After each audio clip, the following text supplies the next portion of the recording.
In the day's other news, the city of Chicago has sued the Trump administration over its plan to withhold federal funds from so-called sanctuary cities. The lawsuit says that it's unconstitutional to tie grant money to a city's cooperation with federal immigration authorities.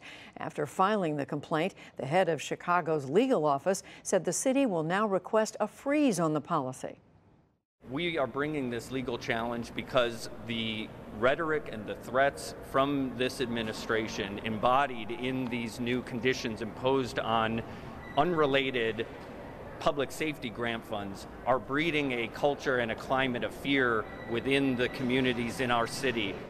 U.S. Attorney General Jeff Sessions is named in the lawsuit. In a statement late today, he doubled down on the policy, saying that Chicago's leaders have, quote, adopted an official policy of protecting criminal aliens who prey on their own residents. Authorities have found the wreckage of a U.S. military plane that crashed off the coast of Australia over the weekend. 3 Marines are presumed dead after a search and rescue operation was called off yesterday. 23 other people on board were rescued. The Osprey aircraft went down Saturday in Shoalwater Bay off the eastern coast of Queensland during regularly scheduled operations. Venezuela's President Nicolas Maduro has vowed a severe punishment for those behind yesterday's raid on an army base. The intruders appeared to want to set off a military uprising against the socialist leader. Maduro said at least 20 people, including some former soldiers, attacked the site in central Venezuela and seized weapons. At least 2 were killed and 8 more arrested.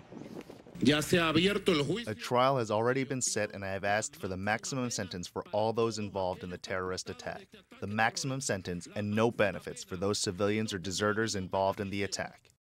The incident came as the country's newly installed all-powerful Constitutional Assembly continued its work. Today, the European Union criticized that body's decision to remove Venezuela's public prosecutor.